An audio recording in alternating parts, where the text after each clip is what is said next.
بسم اللہ الرحمن الرحیم۔ تفسیر عثمانی سورہ روم پارٹ نمبر 1۔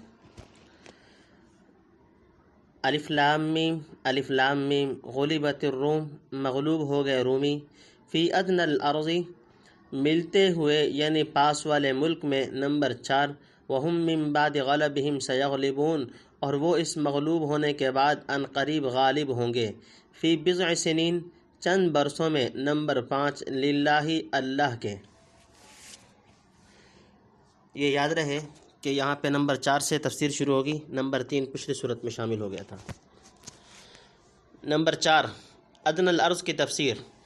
ادنی الارض ملتے ہوئے ملک یا پاس والے ملک سے مراد ازراعات و بصرہ کے درمیان کا خطہ ہے جو شام کی سرحد پر حجاز سے ملتا ہوا مکہ کے قریب واقع ہوا ہے، یا فلسطین مراد ہو جو رومیوں کے ملک سے نزدیک تھا، یا جزیرہ ابن عمر جو فارس سے اقرب ہے۔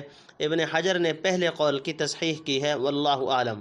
نمبر 5، قرآن کی حیرت انگیز پیشین گوئی، یعنی 9 سال کے اندر اندر رومی غالب ہو جائیں گے، کیونکہ لغت میں اور حدیث میں بزوں کا اطلاق 3 سے 9 تک ہوا ہے۔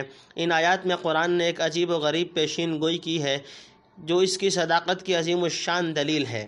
واقعہ یہ ہے کہ اس زمانے کی بڑی بھاری 2 سلطنتیں، فارس جسے ایران کہتے ہیں اور روم، مدت دراز سے آپس میں ٹکراتی چلی آتی تھیں۔ 602 عیسوی سے لے کر 614 عیسوی تک کے بعد تک ان کی حریفانہ نبرد آزمائیوں کا سلسلہ جاری رہا، جیسا کہ انسانی انسائکلوپیڈیا برٹانیکیا کی تصریحات سے ظاہر ہوتا ہے۔ 570 عیسوی میں نبی کریم صلی اللہ علیہ وسلم کی ولادت شریفہ اور 40 سال بعد یعنی 610 میں آپ صلی اللہ علیہ وسلم کی بعثت ہوئی۔ مکہ والوں میں روم و فارس کی روم و فارس کے متعلق خبریں پہنچتی رہتی تھیں۔ اسی دوران نبی کریم صلی اللہ تعالیٰ علیہ وسلم کے دعوی نبوت اور اسلامی تحریک نے ان لوگوں کے لیے ان جنگی خبروں میں ایک خاص دلچسپی پیدا کر دی۔ فارس کے آتش پرست مجوس کو مشرکین مکہ مذہباً اپنے سے نزدیک سمجھتے تھے، اور روم کے نصارہ اہل کتاب ہونے کی وجہ سے مسلمانوں کے بھائی یعنی کم از کم ان کے قریبی دوست قرار دیے جاتے تھے۔ جب فارس کے غلبہ کی خبر آتی، مشرکین مکہ مسرور ہوتے اور اس سے مسلمانوں کے مقابلہ میں اپنے غلبہ کی فال لیتے اور خوش آئند توقعات باندھتے تھے۔ مسلمانوں کو بھی طبعاً صدمہ ہوتا کہ عیسائی اہل کتاب آتش پرست مجوسیوں سے مغلوب ہوں، ادھر ان کو مشرکین مکہ کی شماتت کا ہدف بننا پڑے۔ فارس کی روم پر فتح آخر 614 ہجری عیسوی کے بعد، جبکہ ولادت نبوی و قمری حساب سے تقریباً 45 سال اور بعثت کے 5 سال گزر چکے، خسرو پرویز کے خیسر ثانی کے عہد میں فارس نے روم کو ایک مہلک اور فیصلہ کن شکست دی۔ شام، مصر، ایشیا، کوچک وغیرہ سب ممالک رومیوں کے ہاتھ سے نکل گئے۔ ہرقل قیصر روم کو ایرانی لشکر نے قسطنطنیہ میں پناہ گزین ہونے پر مجبور کر دیا اور رومیوں کا دارالسلطنت بھی خطرے میں پڑ گیا۔ بڑے بڑے پادری قتل یا قید ہو گئے۔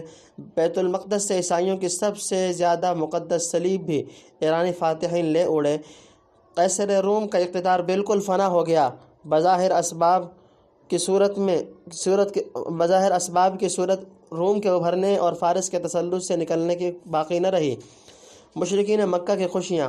یہ حالات دیکھ کر مشرکین مکہ نے خوب بغلیں بجائیں، مسلمانوں کو چھیڑنا شروع کیا، بڑے بڑے حوصلے اور توقعات قائم کرنے لگے، حتیٰ کہ بعض مشرکین نے ابوبکر صدیق رضی اللہ تعالیٰ عنہ سے کہا، آج ہمارے بھائی یعنی ایرانیوں نے تمہارے بھائی یعنی رومیوں کو مٹا دیا ہے، کل ہم بھی تمہیں اس طرح مٹا ڈالیں گے۔ اس وقت قرآن پاک نے سلسلہ اسباب ظاہری کے بالکل خلاف عام اعلان کر دیا کہ بے شک اس وقت رومی فارس سے مغلوب ہو گئے ہیں، لیکن 9 سال کے اندر اندر وہ پھر غالب و منصور ہوں گے۔ حضرت ابوبکر صدیق رضی اللہ تعالیٰ عنہ کی شرط۔ اس پیشین گوئی کی بنا پر حضرت ابوبکر صدیق رضی اللہ تعالیٰ عنہ نے بعض مشرکین سے شرط باندھ لی۔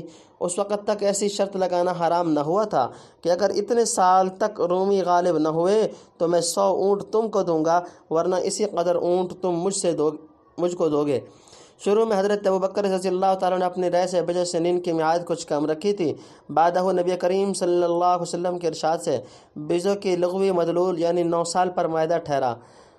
ادھر ہرقل نے ہرقل قیصر روم نے اپنے زائل شدہ اقتدار کو واپس لینے کا تہیہ کر لیا اور منت مانی کہ اگر اللہ تعالیٰ نے مجھ کو فارس پر فتح دی تو حمص سے پیدل چل کر ایلیا یعنی بیت المقدس تک پہنچوں گا۔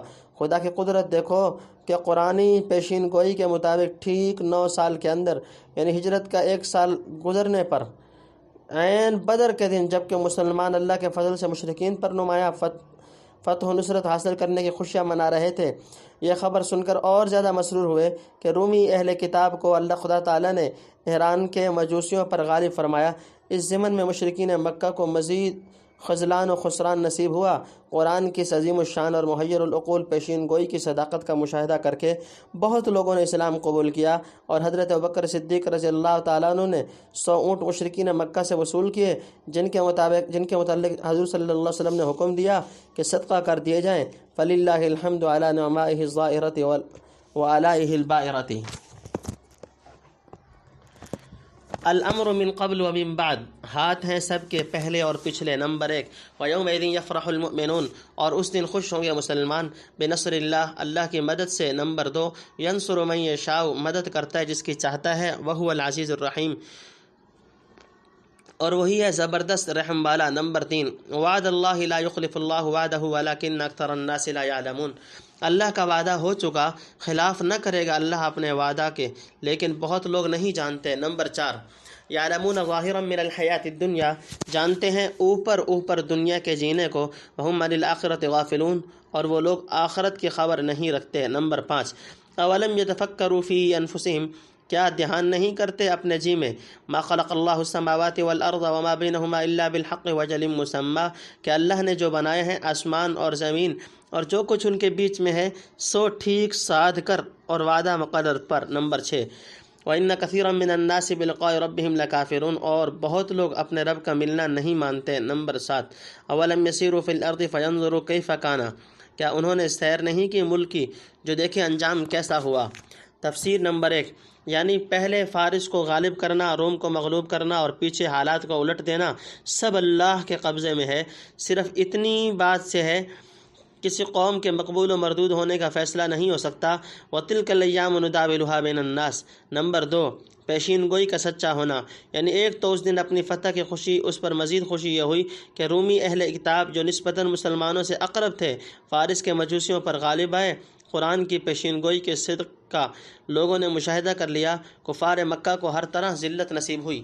نمبر 3، یعنی جسے مغلوب کرنا چاہے تو کوئی زبردستی کر کے روک نہ سکے، اور جس پر مہربانی فرمانا چاہے اسے بے روک ٹوک غالب کر کے رہے۔ نمبر 4، لوگوں کی حقیقت سے لا علمی، یعنی اکثر لوگ نہیں سمجھتے کہ غالب یا مغلوب کرنے میں اللہ تعالیٰ کی کیا کیا حکمتیں ہیں، اور یہ کہ قدرت جب کوئی کام کرنا چاہے تو سب ظاہری رکاوٹیں دور ہوتی چلی جاتی ہیں، اس لیے اکثر ظاہر بین بغیر اسباب ظاہری خدا پر بھروسہ نہیں رکھتے اور کسی کا عارضی غلبہ دیکھ کر سمجھنے لگتے ہیں کہ یہی اللہ کے ہاں مقبول ہوگا۔ نمبر 5، دنیاوی زندگی کا سطحی علم، یعنی یہ لوگ دنیاوی زندگی کی ظاہری سطح کو جانتے ہیں، یہاں کی آسائش و آرائش، کھانا پینا، پہننا اوڑھنا، بونا جوتنا، پیسہ کمانا، مزے اڑانا، بس یہی ان کے علم و تحقیق کی انتہائی جولان گاہ ہے۔ اس کی خبر ہی نہیں کہ اس زندگی کی تہ میں ایک دوسری زندگی کا راز چھپا ہوا ہے، جہاں پہنچ کر اس دنیاوی زندگی کے بھلے برے نتائج سامنے آئیں گے۔ ضروری نہیں کہ جو شخص یہاں خوشحال نظر آتا ہے وہاں بھی خوشحال رہے، بھلا آخرت کا معاملہ تو دور ہے۔ یہیں دیکھ لو کہ ایک شخص یا ایک قوم کبھی دنیا میں عروج حاصل کر لیتی ہے، لیکن اس کا آخری انجام ذلت و ناکامی کے سوا کچھ نہیں ہوتا۔ نمبر 6، کائنات کی تخلیق میں غور و فکر، یعنی عالم کا اتنا زبردست نظام اللہ تعالیٰ نے بیکار نہیں پیدا کیا، کچھ اس سے مقصود ضرور ہے، وہ آخرت میں نظر آئے گا۔ ہاں، یہ سلسلہ ہمیشہ چلتا رہتا تو ایک بات تھی، لیکن اس کے تغیرات و احوال میں غور کرنے سے پتہ لگتا ہے کہ اس کی کوئی حد اور انتہا ضرور ہے، لہٰذا ایک وعدہ مقررہ پر یہ عالم فنا ہوگا اور دوسرا عالم اس کے نتیجہ کے طور پر قائم کیا جائے گا۔ نمبر 7، وہ سمجھتے ہیں کہ کبھی خدا کے سامنے جانا ہی نہیں جو حساب و کتاب دینا پڑے۔ عاقبۃ الذین من قبلہم، ان سے پہلوں کا، كانوا اشد منهم قوة واثاروا الارض وعمروها اكثر مما عمروها وجاءتهم رسلهم بالبينات، ان سے زیادہ تھے زور میں، اور جوتا یعنی باہا انہوں نے زمین کو اور بسایا اس کو ان کے بسانے سے زیادہ، اور پہنچے ان کے پاس رسول ان کے لے کر کھلے حکم۔ نمبر 1، فما کان اللہ لیظلمہم ولکن کانوا انفسہم یظلمون، اور اللہ نہ تھا ان پر ظلم کرنے والا لیکن وہ اپنا آپ برا کرتے تھے۔ نمبر 2، ثم کان عاقبۃ الذین اساءوا السوء ان کذبوا بآیات اللہ وکانوا بہا یستہزئون، پھر ہوا انجام برا کرنے والوں کا برا اس واسطے کہ جھٹلاتے تھے اللہ کی باتیں اور ان پر ٹھٹے کرتے تھے۔ نمبر 3، اللہ یبدأ الخلق ثم یعیدہ ثم الیہ ترجعون، اللہ بناتا ہے پہلی بار پھر اس کو دہرائے گا پھر اسی کی طرف پھر جاؤ گے۔ ویوم تقوم الساعۃ یبلس المجرمون، اور جس دن برپا یعنی قائم ہوگی قیامت آس توڑ کر رہ جائیں گے گناہ گار۔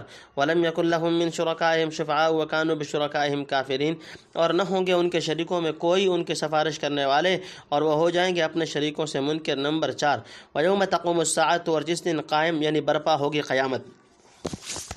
تفسیر نمبر 1، پچھلی قوموں کے حالات سے عبرت، یعنی بڑی بڑی طاقتور قومیں مثلاً عاد و سمود جنہوں نے زمین کو بوجود کر لالا و گلزار بنایا، اسے کھود کر چشمے اور کانیں نکالیں، ان منکرین سے بڑھ کر تمدن کو ترقی دی، لمبی عمریں پائیں اور زمین کو ان سے آباد کیا، وہ آج کہاں ہیں جب اللہ کے پیغمبر کھلے نشان اور احکام لے کر آئے اور انہوں نے تکذیب کی تو کیا نہیں سنا کہ انجام کیا ہوا، کس طرح تباہ و برباد کیے گئے۔ ان کے ویران کھنڈر آج بھی ملک میں چل پھر کر دیکھ سکتے ہیں، کیا ان بے فکروں کے لیے کوئی عبرت نہیں؟ نمبر 2، اللہ تعالیٰ کی بارگاہ میں تو ظلم کا امکان نہیں، ہاں یہ لوگ خود اپنے ہاتھوں اپنی جڑ پر کلہاڑی مارتے ہیں اور وہ کام کرتے ہیں جس کا نتیجہ بربادی ہو، تو یہ اپنی جان پر خود ہی ظلم کرنا ہوا، ورنہ اللہ تعالیٰ کے عدل و رحم کی کیفیت تو یہ ہے کہ بے رسول بھیجے اور بدون پوری طرح کے ہوشیار کیے کسی کو پکڑتا بھی نہیں۔ نمبر 3، تکذیب و استہزاء کا انجام، وہ نتیجہ تو دنیا میں دیکھا تھا، پھر آخرت میں تکذیب و استہزاء کی جو سزا ہے وہ الگ رہی۔ موجودہ اقوام کو چاہیے کہ گزشتہ قوموں کے حوال سے عبرت پکڑیں، کیونکہ ایک قوم کو جن باتوں پر سزا ملی سب کو وہی سزا مل سکتی ہے، سب کی فنا بھی ایک کی فنا سے سمجھو اور سب کی سزا بھی ایک کی سزا سے۔ نمبر 4، یعنی جن کو اللہ کا شریک بناتے تھے جب وقت پر کام نہ آئیں گے تو منکر ہو کر کہنے لگیں گے واللہ ربنا ما کننا مشرکین، خدا کی قسم ہم مشرک نہ تھے۔ یومئذ یتفرقون، اس دن لوگ ہوں گے قسم قسم۔ نمبر 1، فاما الذین آمنوا وعملوا الصالحات فهم فی روضۃ یحبرون، سو جو لوگ یقین لائے اور کیے بھلے کام سو باغ میں ہوں گے ان کی آہ و بھگت ہوگی۔ نمبر 2، واما الذین کفروا وکذبوا بآیاتنا ولقاء الآخرۃ فاولئک فی العذاب محضرون، اور جو منکر ہوئے اور جھٹلائیں ہماری باتیں اور ملنا پچھلے گھر کا، سو وہ عذاب میں پکڑے آئیں گے۔ فسبحان اللہ حین تمسون وحین تصبحون، سو پاک اللہ کی یاد کرو جب شام کرو اور جب صبح کرو۔ وَلَهُ الْحَمْدُ فِي السَّمَاوَاتِ وَالْأَرْضِ وَعَشِيًّا وَحِينَ تُظْهِرُونَ، اور اسی کی خوبی ہے آسمان میں اور زمین میں اور پچھلے وقت اور جب دوپہر ہو۔ نمبر 3، یخرج الحی من المیت ویخرج المیت من الحی ویحیی الارض بعد موتها وکذلک تخرجون، نکالتا ہے زندہ کو مردہ سے اور نکالتا ہے مردہ کو زندہ سے اور زندہ کرتا ہے زمین کو اس کے مرنے کے پیچھے اور اسی طرح تم نکالے جاؤ گے۔ نمبر 4، ومن آیاتہ ان خلقکم من تراب ثم اذا انتم بشر تنتشرون، اور اس کی نشانیوں سے ہے یہ کہ تم کو بنایا مٹی سے پھر اب تم انسان ہو زمین میں پھیلے پڑے۔ نمبر 5، تفسیر نمبر 1، یعنی نیک و بد ہر قسم کے لوگ الگ کر دیے جائیں گے اور علیحدہ علیحدہ اپنے ٹھکانہ پر پہنچا دیے جائیں گے، جس کی تفصیل اگلی آیت میں ہے۔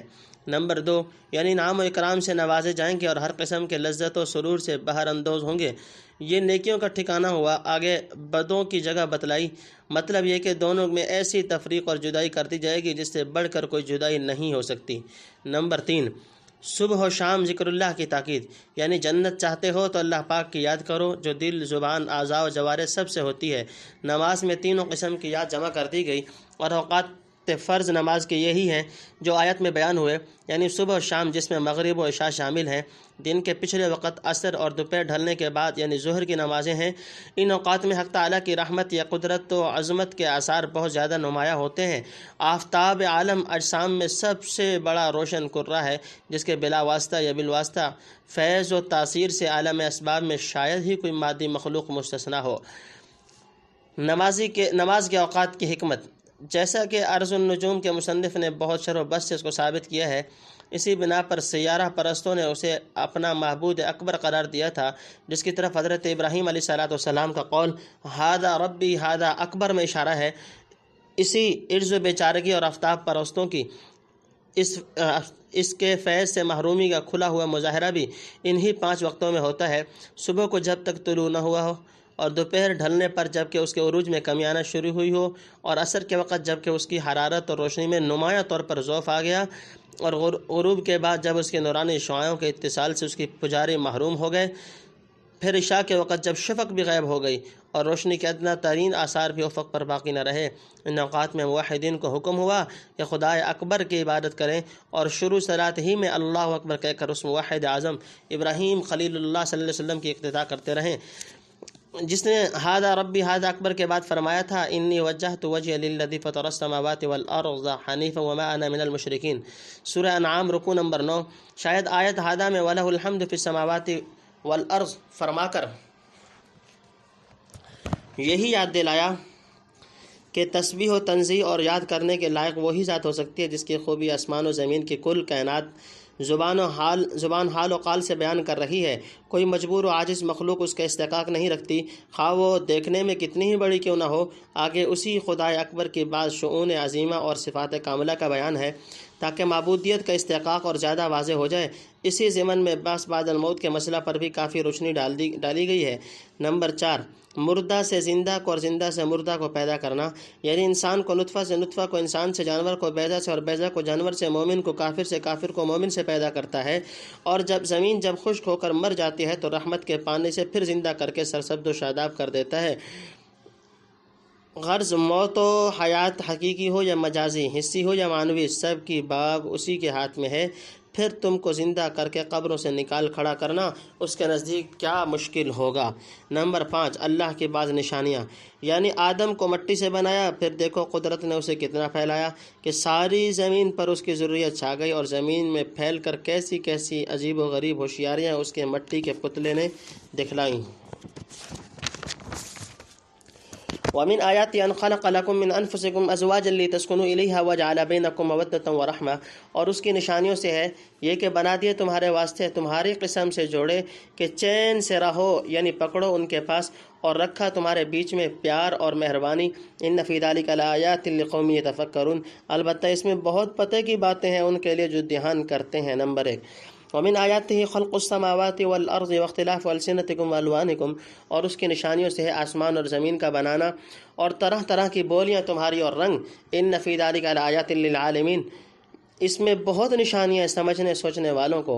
نمبر 2، وَمِنْ آيَاتِهِ مَنَامُكُمْ بِاللَّيْلِ وَالنَّهَارِ وَابْتِغَاؤُكُمْ مِنْ فَضْلِهِ، اور اس کی نشانیوں سے ہے تمہارا سونا رات اور دن میں اور تلاش کرنا اس کے فضل سے۔ نمبر 3، إِنَّ فِي ذَلِكَ لَآيَاتٍ لِقَوْمٍ يَسْمَعُونَ، اس میں بہت پتہ ہیں ان کو جو سنتے ہیں۔ نمبر 4، وَمِنْ آيَاتِهِ يُرِيكُمُ الْبَرْقَ خَوْفًا وَطَمَعًا وَيُنَزِّلُ مِنَ السَّمَاءِ مَاءً فَيُحْيِي بِهِ الْأَرْضَ بَعْدَ مَوْتِهَا، اور اس کی نشانیوں سے ہے یہ کہ دکھلاتا ہے تم کو بجلی ڈر اور امید کے لیے۔ نمبر 5، اور اتارتا ہے آسمان سے پانی، پھر زندہ کرتا ہے اس سے زمین کو مر گئے پیچھے۔ إِنَّ فِي ذَلِكَ لَآيَاتٍ، اس میں بہت پتہ ہے۔ تفسیر نمبر 1، مرد و عورت کی تخلیق کی حکمت، یعنی اول مٹی سے ایک آدم کو پیدا کیا، پھر اسی کے اندر سے اس کا جوڑ نکالا تاکہ اس سے انس اور چین پکڑے، اور پیدائشی طور پر دونوں صنفوں یعنی مرد و عورت کے درمیان خاص قسم کی محبت اور پیار رکھ دیا تاکہ مقصود ازدواج حاصل ہو۔ چنانچہ دونوں کے میل جول سے نسل انسانی دنیا میں پھیل گئی۔ کما قال تعالی یا ایھا الناس اتقوا ربکم الذی خلقکم من نفس واحدہ وخلق منها زوجها وبث منہما رجالا کثیرا ونساء، سورہ نساء رکوع نمبر 1۔ نمبر 2، رنگ و زبان کا اختلاف، سب انسان ایک ماں باپ سے بنائے، ملا کر بسائے، پھر تمام روئے زمین پر ان کو پھیلا دیا، سب کی جدا جدا بولیاں کر دیں۔ ایک ملک کا آدمی دوسرے ملک میں جا کر زبان کے اعتبار سے محض اجنبی ہو گیا۔ پھر دیکھو شروع دنیا سے آج تک کتنے بے شمار آدمی پیدا ہوئے، مگر کوئی دو آدمی ایسے نہ ملیں گے جن کا لب و لہجہ، تلفظ، طرز تکلم بالکل یکساں ہو، جس طرح ہر آدمی کی شکل و صورت اور رنگت وغیرہ دوسرے سے ممتاز ہے۔ آواز اور لب و لہجہ بھی بالکل الگ ہے۔ کوئی دو شخص ایسے نہ ملیں گے جن کی آواز اور رنگ روپ میں کوئی مابہل امتیاز نہ ہو۔ ابتدائے عالم سے آج تک برابر نئی نئی صورتیں اور بولنے کے نئے نئے طور نکلتے چلے آتے ہیں۔ اس خزانہ میں کبھی ٹوٹا نہیں آیا۔ حقیقت میں یہ کتنا بڑا نشان حق تعالیٰ کی قدرت عظیمہ کا ہے۔ نمبر 3، حضرت شاہ صاحب رحمۃ اللہ علیہ لکھتے ہیں کہ انسان کی دو حالتیں بدلتی ہیں، سویا تو بے خبر پتھر کی طرح اور روزی کی تلاش میں لگا تو ایسا ہوشیار کوئی نہیں۔ اصل تو رات ہے سونے کو اور دن تلاش کو، پھر دونوں وقت دونوں کام ہوتے ہیں۔ نمبر 4، یعنی جو سن کر محفوظ رکھتے ہیں، کما فی تفسیر ابن کثیر، حضرت شاہ صاحب رحمۃ اللہ لکھتے ہیں کہ اپنے سونے کا احوال نظر نہیں آتا، سو لوگوں کی زبانی سنتے ہیں۔ موضح یہ لفظ یسمعون اختیار کرنے کا نقطہ ہوا۔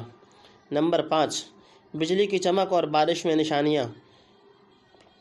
بجلی کی چمک دیکھ کر لوگ ڈرتے ہیں کہ کہیں کسی پر گر نہ پڑے یا بارش زیادہ نہ ہو جائے جس سے جان و مال تلف ہوں، اور امید بھی رکھتے ہیں کہ بارش ہو تو دنیا کا کام چلے۔ مسافر کبھی اندھیرے میں اس کی چمک کو غنیمت سمجھتا ہے کہ کچھ دور تک راستہ نظر آ جائے، اور کبھی خوف کھا کر گھبراتا ہے۔ لقوم یعقلون، ان کے لیے جو سوچتے ہیں۔ نمبر 1، ومن آیاتہ ان تقوم السماء والارض بامرہ، اور اس کی نشانیوں سے یہ کہ کھڑا ہے آسمان اور زمین اس کے حکم سے۔ نمبر 2، ثم اذا دعاکم دعوتا، پھر جب پکارے گا تم کو ایک بار، من الارض، زمین میں سے، اذا انتم تخرجون، اسی وقت تم نکل پڑو گے۔ نمبر 3، وَلَهُ مَنْ فِي السَّمَاوَاتِ وَالْأَرْضِ كُلٌّ لَهُ قَانِتُونَ، اور اسی کا ہے جو کوئی ہے آسمان اور زمین میں، سب اس کے حکم کے تابع ہیں۔ نمبر 4، وَهُوَ الَّذِي يَبْدَأُ الْخَلْقَ ثُمَّ يُعِيدُهُ وَهُوَ أَهْوَنُ عَلَيْهِ، اور وہی ہے جو پہلی بار بناتا ہے پھر اس کو دہرائے گا اور وہ آسان ہے اس پر۔ نمبر 5، وَلَهُ الْمَثَلُ الْأَعْلَىٰ فِي السَّمَاوَاتِ وَالْأَرْضِ، اور اسی کی شان سب سے اوپر ہے آسمان اور زمین میں۔ وَهُوَ الْعَزِيزُ الْحَكِيمُ، اور وہی ہے زبردست حکمتوں والا۔ نمبر 6، ضرب لکم مثلا من انفسکم، بتلائی تم کو ایک مثل تمہارے اندر سے، هل لکم مما ملکت ایمانکم من شرکاء فیما رزقناکم فانتم فیہ سواء تخافونہم کخیفتکم انفسکم، دیکھو جو تمہارے ساتھ کے مال ہیں ان میں ہے کوئی ساجی تمہارے ہماری دی ہوئی روزی میں کہ تم سب اس میں برابر ہو، خطرہ رکھو ان کا جیسے خطرہ رکھو اپنوں کا۔ تفسیر نمبر 1، یعنی اسی سے سمجھ لو کہ میرے پیچھے تمہارا پیدا کرنا کیا مشکل ہے۔ نمبر 2، زمین و آسمان کا قیام، پہلے زمین و آسمان کا پیدا کرنا مذکور ہوا تھا، یہاں ان کے بقاء و قیام کو بتلایا کہ وہ بھی اسی کے حکم سے ہے، مجال نہیں کہ کوئی اپنے مرکز ثقل سے ہٹ جائے، یہ ایک دوسرے پر گر کر نظام کائنات کو درہم برہم کر دے۔ نمبر 3، یعنی زمین و آسمان جب تک اس کے حکم ہے قائم رہیں گے، پھر جس وقت دنیا کی میعاد پوری ہو جائے گی، اللہ تعالیٰ کی ایک پکار پر تم سب قبروں سے نکلے چلے آؤ گے میدان حشر کی طرف۔ نمبر 4، یعنی آسمان و زمین کے رہنے والے سب اسی کے مملوک بندے ہیں اور اسی کی رعیت ہیں، کس کی طاقت ہے کہ اس کے حکم تکوینی سے سرتابی کر سکے۔ نمبر 5، آخرت کی زندگی پر احمقانہ شبہ، یعنی قدرت الہی کے سامنے تو سب برابر ہیں، لیکن تمہارے محسوسات کے اعتبار سے اول بار پیدا کرنے سے دوسری بار دہرا دینا آسان ہونا چاہیے۔ پھر یہ عجیب بات ہے کہ اول پیدائش پر اسے قادر مانو اور دوسرے مرتبہ پیدا کرنے کو مستبعد سمجھو۔ نمبر 6، اللہ کی شان سب سے اعلیٰ ہے، یعنی اعلیٰ سے اعلیٰ صفات اور اونچی سے اونچی شان اس کی ہے۔ آسمان و زمین کی کوئی چیز اپنے حسن و خوبی میں اس کی شان و صفت سے لگاؤ نہیں کھا سکتی، مساوی ہونا تو کجا، وہ تو اس سے بھی بالا برتر ہے۔ جہاں تک مخلوق اس کے جلال و جمال کا تصور کر سکتی ہے، بلکہ جو خوبی کسی جگہ موجود ہے وہ اسی کے کمالات کا ادنا پرتو ہے۔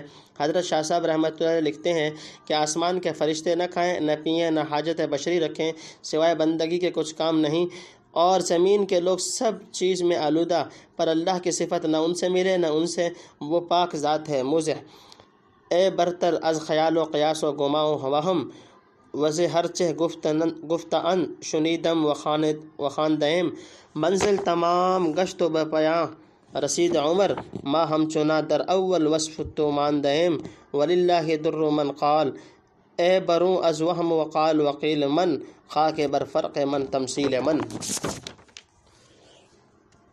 کذالک نفصل الآیات لقوم یعقلون، یوں کھول کر بیان کرتے ہیں ہم نشانیاں یعنی پتے ان لوگوں کے لیے جو سمجھتے ہیں یعنی سوچتے ہیں۔ نمبر 1، بل اتبع الذین ظلموا اہواءہم بغیر علم، بلکہ چلتے ہیں بے انصاف اپنی خواہشوں پر بن سمجھے۔ نمبر 2، فمن یہدی من اضل اللہ، سو کون سمجھائے جس کو اللہ نے بھٹکایا، وما لہم من ناصرین، اور کوئی نہیں ان کا مددگار۔ نمبر 3، فاقم وجہک للدین الحنیفہ، سو تو سیدھا رکھ اپنا منہ دین پر ایک طرف کا ہو کر۔ نمبر 4، فطرت اللہ التی فطر الناس علیہا، وہی تراش اللہ کے جس پر تراشا لوگوں کو۔ نمبر 5، لا تبدیل لخلق اللہ، بدلنا نہیں اللہ کے بنائے ہوئے کو۔ نمبر 6، ذالک الدین القیم ولکن اکثر الناس لا یعلمون، یہی ہے دین سیدھا لیکن اکثر لوگ نہیں سمجھتے۔ نمبر 7، منیبین الیہ، سب رجوع ہو کر اسی کی طرف۔ نمبر 8، واتقوہ واقیموا الصلاۃ ولا تکونوا من المشرکین، اور اس سے ڈرتے رہو اور نماز قائم رکھو نماز، اور مت ہو شرک کرنے والوں میں سے۔ تفسیر نمبر 1، شرک کی مذمت کی ایک بلیغ مثال، یعنی شرک کا قبح و بطلان سمجھانے کے لیے اللہ تعالیٰ خود تمہارے ہی احوال میں سے ایک مثال نکال کر بیان فرماتا ہے۔ وہ یہ ہے کہ تمہارے ہاتھ کا مال یعنی لونڈی غلام جن کے تم محض ظاہری اور مجازی مالک ہو، کیا اپنی روزی اور مال و متاع میں جو حق تعالیٰ نے دیکھ رکھی ہے تم ان کو برابر کا شریک تسلیم کر سکتے ہو؟ جس طرح مشترک اموال و جائیداد میں اپنے بھائی بند حصہ دار ہوتے ہیں، ہر وقت کھٹکا رہتا ہے کہ مشترک چیز میں تصرف کرنے پر برہم نہ ہو جائیں یا تقسیم کرانے لگیں، یا کم از کم سوال کر بیٹھیں کہ ہماری اجازت اور مرضی کے بدون فلاں کام کیوں کیا؟ کیا ایسا ہی کھٹکا ایک آقا کو اپنے غلام یا نوکر کی طرف سے ہوتا ہے؟ اگر نہیں تو سمجھنا چاہیے کہ جب ایک جھوٹے مالک کا یہ حال ہے تو اس سچے مالک کو اپنے غلام کی کیا پرواہ ہو سکتی ہے جس کو تم حماقت سے اس کا ساجی گنتے ہو۔ ایک غلام تو آقا کی ملک میں شریک نہ ہو سکے، حالانکہ دونوں خدا کی مخلوق ہیں اور اس کی دی ہوئی روزی کھاتے ہیں، مگر ایک مخلوق بلکہ مخلوق در مخلوق خالق کی خدائی میں شریک ہو جائے، ایسی محمل بات کوئی عقل مند قبول نہیں کر سکتا۔ نمبر 2، یعنی یہ بے انصاف لوگ ایسی صاف اور واضح باتوں کو کیوں کر سمجھیں؟ وہ سمجھنا چاہتے ہی نہیں، بلکہ جہالت اور ہوا پرستی سے محض اوہام و خواہشات کی پیروی پر تلے ہوئے ہیں۔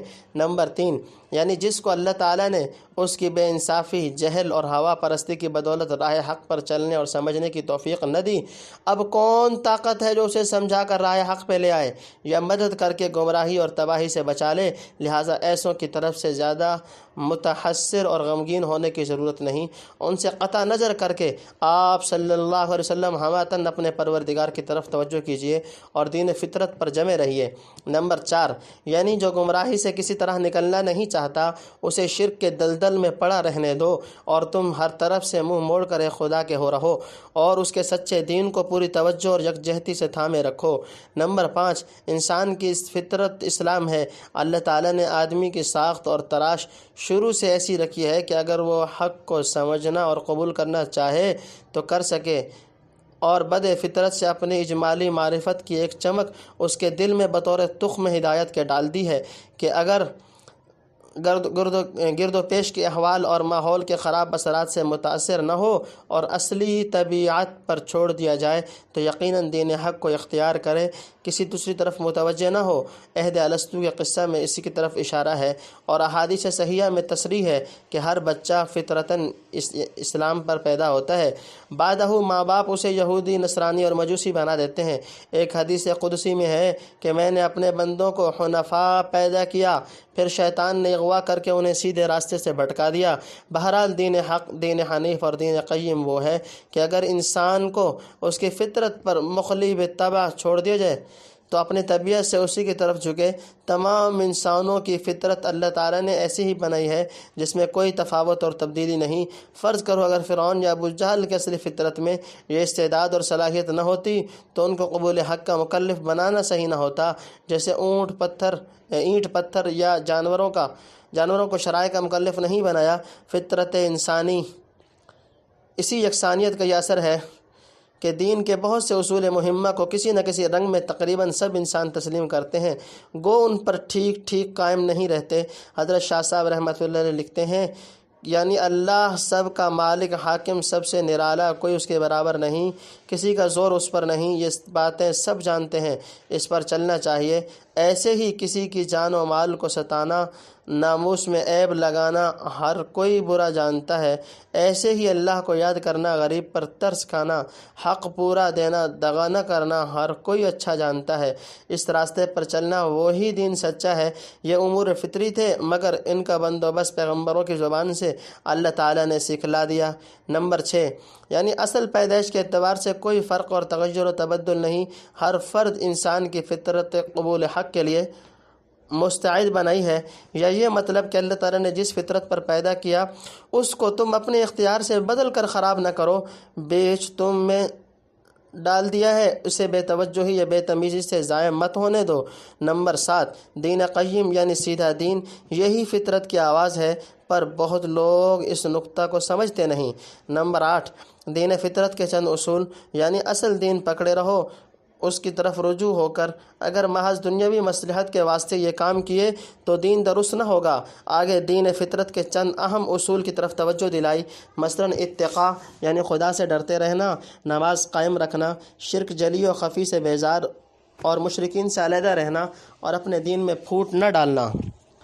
من الذین فرقوا دینہم، سو جنہوں نے کہ پھوٹ ڈالی اپنے دین میں، وکانوا شیعا اور ہو گئے ان میں بہت فرقے، کل حزب بما لدیہم فرحون، اور ہر فرقہ جو اس کے پاس ہے اس پر غش یعنی فریفتہ ہے۔ نمبر 1، وَإِذَا مَسَّ النَّاسَ ضُرٌّ دَعَوْا رَبَّهُمْ مُنِيبِينَ إِلَيْهِ، اور جب پہنچے لوگوں کو کچھ سختی تو پکاریں اپنے رب کو اس کی طرف رجوع ہو کر، پھر جہاں چکھائی ان کو اپنی طرف سے کچھ مہربانی، اسی وقت ایک جماعت ان میں اپنے رب کا شریک لگے بتانے، لیکفروا بما آتیناہم فتمتعوا فسوف تعلمون، کہ منکر ہو جائیں ہمارے دیے ہوئے سے، سو مزے اڑا لو یعنی کام چلا لو، فسوف تعلمون اب آگے جان لوگے۔ نمبر 2، ام انزلنا علیہم سلطانا فہو یتکلم بما کانوا بہ یشرکون، کیا ہم نے ان پر اتاری ہے کوئی سند، سو وہ بول رہی ہے یعنی بتلاتی ہے جو یہ شریک بتاتے ہیں۔ نمبر 3، وَإِذَا أَذَقْنَا النَّاسَ رَحْمَةً فَرِحُوا بِهَا، اور جب چکھائیں ہم لوگوں کو کچھ مہربانی اس پر پھولے نہیں سماتے، وَإِن تُصِبْهُمْ سَيِّئَةٌ بِمَا قَدَّمَتْ أَيْدِيهِمْ إِذَا هُمْ يَقْنُطُونَ، اور اگر آ پڑے ان پر کچھ برائی اپنے ہاتھوں کے بھیجے ہوئے پر تو آس توڑ بیٹھے۔ نمبر 4، اولم یروا ان اللہ یبسط الرزق لمن یشاء ویقدر، کیا نہیں دیکھ چکے کہ اللہ پھیلا دیتا ہے روزی کو جس پر چاہے اور معاف کر دیتا ہے جس کو چاہے۔ تفسیر نمبر 1، دین میں فرقہ بازی یعنی دین فطرت کے اصول سے علیحدہ ہو کر ان لوگوں نے اپنے مذہب میں پھوٹ ڈالی، بہت سے فرقے بن گئے، ہر ایک کا عقیدہ الگ، مذہب و مشرب جدا۔ جس کسی نے غلط کاری یا ہوا پرستی سے کوئی عقیدہ قائم کر دیا یا کوئی طریقہ ایجاد کر لیا، ایک جماعت اسی کے پیچھے ہو گئی، تھوڑے دن بعد وہ ایک فرقہ بن گیا، پھر ہر فرقہ اپنے ٹھہرائے ہوئے اصول و عقائد پر خواہ وہ کتنے ہی محمل کیوں نہ ہو ایسا فریفتہ اور مفتون ہے کہ اپنی غلطی کا امکان بھی اس کے تصور میں نہیں آتا۔ نمبر 2، انسان کی ناشکری یعنی جیسے بھلے کام ہر انسان کی فطرت پہچانتی ہے، اللہ کی طرف رجوع ہونا بھی ہر ایک کی فطرت جانتی ہے، چنانچہ خوف اور سختی کے وقت اس کا اظہار ہو جاتا ہے۔ بڑے سے بڑا سرکش مصیبت میں گھر کر خدا واحد کو پکارنے لگتا ہے، اس وقت جھوٹے سہارے سب ذہن سے نکل جاتے ہیں، وہی سچا مالک یاد رہ جاتا ہے جس کی طرف فطرت انسانی رہنمائی کرتی تھی۔ مگر افسوس انسان اس حالت پر دیر تک قائم نہیں رہتا۔ جہاں خدا کی مہربانی سے مصیبت دور ہوئی، پھر اس کو چھوڑ کر جھوٹے دیوتاؤں کے بھجن گانے لگے، گویا اس کے پاس سب کچھ انہی کا دیا ہوا ہے، خدا نے کچھ نہیں دیا، الیاذ باللہ۔ اچھا چند روز مزے اڑا لے، آگے چل کر معلوم ہو جائے گا کہ اس کفر اور ناشکری کا نتیجہ کیا ہوتا ہے۔ اگر آدمیت ہوتی تو سمجھتا کہ اس کا ضمیر جس خدا کو سختی اور مصیبت کے وقت پکار رہا تھا وہ اس لائق ہے کہ ہمہ وقت یاد رکھا جائے۔ نمبر 3، شرک عقل سلیم اور فطرت کے خلاف ہے، یعنی عقل سلیم اور فطرت انسانی کی شہادت شرک کو صاف طور پر رد کرتی ہے۔ تو کیا اس کے خلاف وہ کوئی حجت اور سند رکھتے ہیں جو بتلاتی ہو کہ خدا کی خدائی میں دوسرے بھی اس کے شریک ہیں؟ معاذ اللہ، اگر نہیں تو انہیں معبود بننے کا استحقاق کہاں سے حاصل ہوا؟ نمبر 4، خوشی و غم میں کفار کی حالت، یعنی ان لوگوں کی حالت عجیب ہے جب اللہ تعالیٰ کی مہربانی اور احسان سے عیش میں ہوں تو پھولے نہ سمائیں، ایسے اترانے لگیں اور آپے سے باہر ہو جائیں کہ محسن حقیقی کو بھی یاد نہ رکھیں، اور کسی وقت شامت اعمال کی بدولت مصیبت کا کوڑا پڑا تو بالکل آس توڑ کر اور نا امید ہو کر بیٹھ رہیں، گویا اب کوئی نہیں جو مصیبت کے دور کرنے پر قادر ہو۔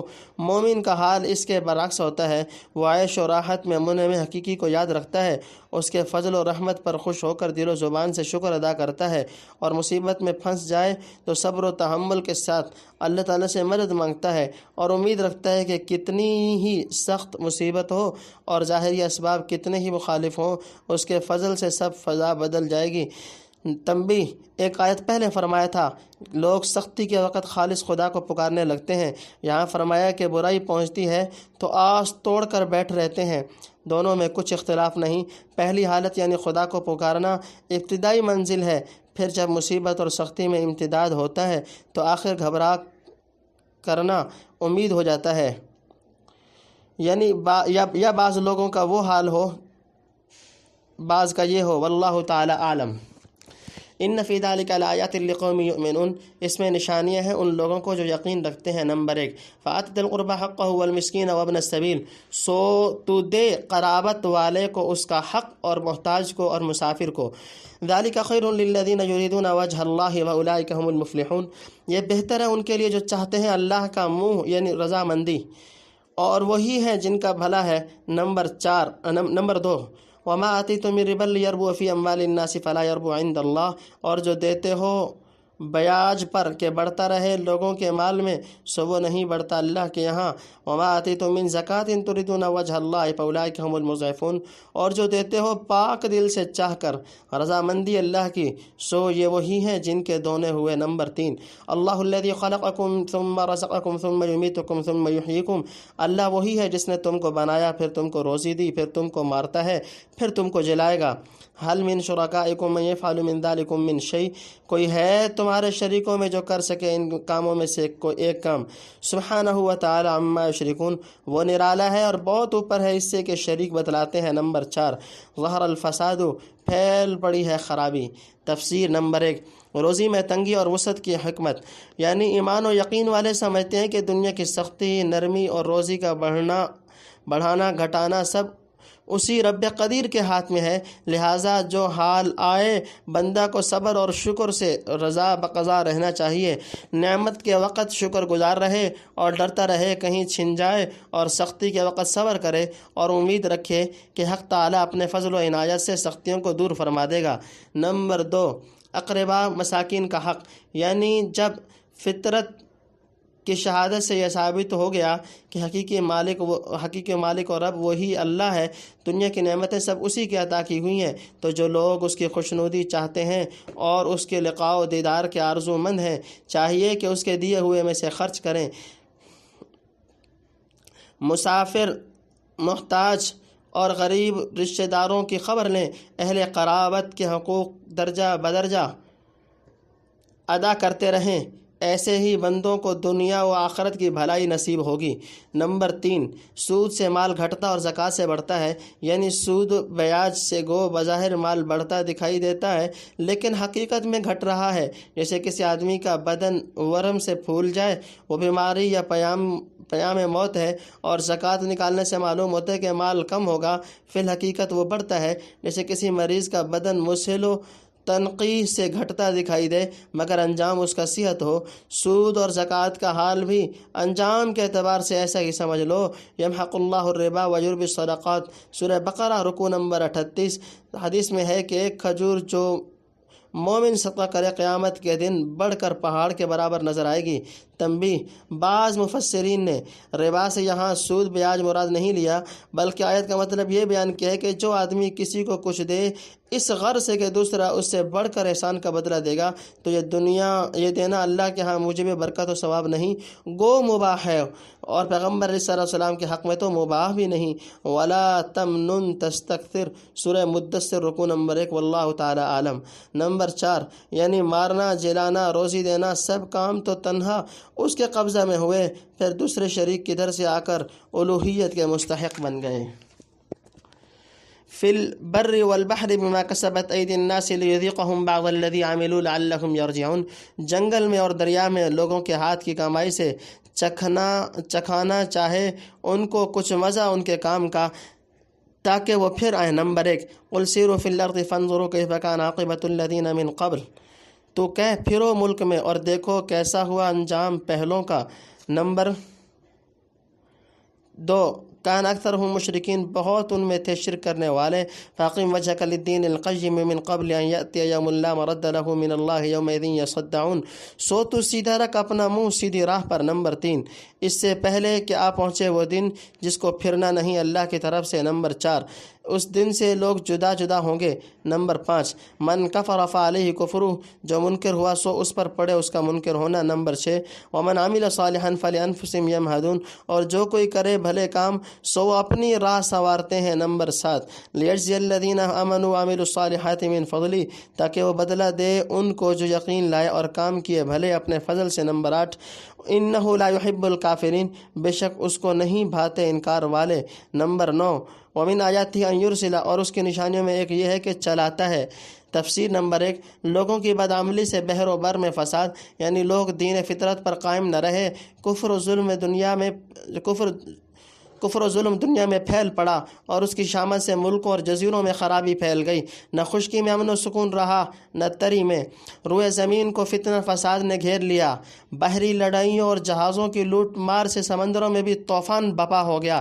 یہ سب اس لیے کہ اللہ نے چاہا کہ بندوں کی بدعمالیوں کا تھوڑا سا مزہ دنیا میں بھی چکھا دیا جائے۔ پوری سزا تو آخرت میں ملے گی، مگر کچھ نمونہ یہاں بھی دکھلا دیں، ممکن ہے بعض لوگ ڈر کر راہ راست پر آ جائیں۔ تنبیہ، بندوں کی بدکاریوں کی وجہ سے خشکی اور تری میں خرابی پھیلنا گو ہمیشہ ہوتا رہا اور ہوتا رہے گا، لیکن جس خوفناک عموم و شمول کے ساتھ بعثت محمدی صلی اللہ علیہ وسلم سے پہلے یہ تاریخ گھٹا مشرق اور مغرب اور بحر و بر پر چھا گئی تھی، دنیا کی تاریخ میں اس کی نظیر نہیں مل سکتی۔ یورپ کے محققین نے اس زمانہ کی تاریخ حالت پر جو نقشہ کھینچا ہے اس کے دیکھنے سے اندازہ ہوتا ہے کہ غیر مسلم مورخ بھی اس مشہور و معروف صداقت پر کوئی حرف گیری نہ کر سکے۔ دیکھو دائرۃ المعارف، فرید وجدی، مادہ حمد۔ شاید اسی فتنہ عموم و فساد کو پیش نظر رکھ کر قتادہ رحمۃ اللہ علیہ نے آیت کا محمل زمانہ جاہلیت کو قرار دیا۔ نمبر 2، یعنی اکثروں کی شامت شرک کی وجہ سے آئی، بعضوں پر دوسرے گناہوں کی وجہ سے آئی ہوگی۔ نمبر 3، دنیا کے فساد کا علاج، یعنی دنیا میں فساد پھیل گیا تو تم دین قیم پر جو دین فطرت ہے ٹھیک ٹھیک قائم رہو، سب خرابیوں کا ایک ہی یہ علاج ہے۔ نمبر 4، یعنی اللہ کی طرف سے اس دن کا آنا اٹل ہے، نہ کوئی طاقت اسے پھیر سکتی ہے، نہ خدا ملتوی کرے گا۔ نمبر 5، یعنی نیک جنت میں اور بد دوزخ میں بھیج دیے جائیں گے، فریق فی الجنت و فریق فی السعیر، سورہ شورى رکوع نمبر 1۔ حضرت شاہ صاحب رحمۃ اللہ علیہ اس کو دنیا کے حوال پر حمل کرتے ہوئے لکھتے ہیں، یعنی دین کا غلبہ ہو، سزا پانے والے الگ ہوں اور اللہ کے مقبول بندے الگ۔ نمبر 6، یعنی انکار کا وبال اسی پر پڑے گا۔ نمبر 7، یعنی جنت میں آرام کرنے کی تیاری کر رہے ہیں۔ نمبر 8، یعنی کتنا ہی بڑا نیک ہو اسے بھی اللہ کے فضل سے جنت ملے گی۔ نمبر 9، جو اس سچے مالک کو نہ بھلائے اس کا ٹھکانہ کہاں۔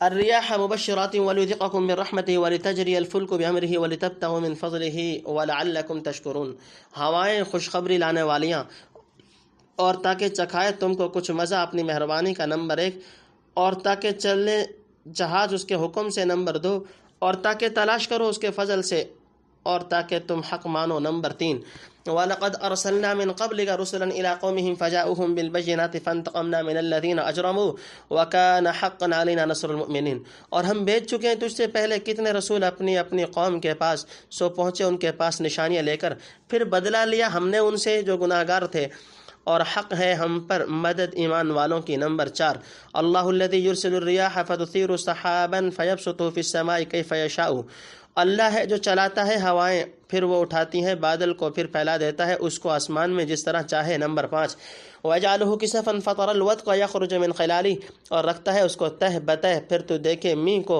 کہ نکلتا ہے اس کے بیچ میں سے۔ فَإِذَا أَصَابَ بِهِ مَن يَشَاءُ مِنْ عِبَادِهِ إِذَا هُمْ يَسْتَبْشِرُونَ، پھر جب اس کو پہنچاتا ہے جس کو چاہتا ہے اپنے بندوں میں تبھی وہ لگتے ہیں خوشیاں کرنے۔ نمبر 6 وَإِنْ كَانُوا مِنْ قَبْلُ، اور پہلے سے ہو رہے تھے۔ تفسیر نمبر 1 قدرت الہیہ یعنی باران رحمت کی خوشخبری لاتی ہیں، باران رحمت کی خوشخبری لاتی ہیں پھر خدا کی مہربانی سے می برستا ہے۔ نمبر 2 یعنی بادبانی جہاز اور کشتیاں ہوا سے چلتی ہیں اور دخانی اسٹیمروں کی رفتار میں بھی بعد موافق مدد دیتی ہے۔ نمبر 3 نعمت کی بشارت یعنی جہازوں کے ذریعے سے تجارتی مال سمندر پار منتقل کر سکو گے اور اللہ کے فضل سے خوب نفع کماؤ، پھر ان نعمتوں پر خدا کا شکر ادا کرتے رہو۔ تنبیہ پہلے خشکی طری میں فساد پھیلنے کا ذکر تھا، اس کے مقابلے میں یہاں بشارت و نعمت الہی کا تذکرہ ہوا۔ شاید یہ بھی اشارہ ہو کہ آندھی اور غبار پھیل جانے کے بعد امید رکھو کہ باران رحمت آیا چاہتی ہے، ٹھنڈی ہوائیں چل پڑی ہیں جو رحمت و فضل کی خوشخبری سنا رہی ہیں۔ کافروں کو چاہیے کہ شرارت اور کفران نعمت سے باز آ جائیں اور خدا کی مہربانیوں کو دیکھ کر شکر گزار بندے بنیں۔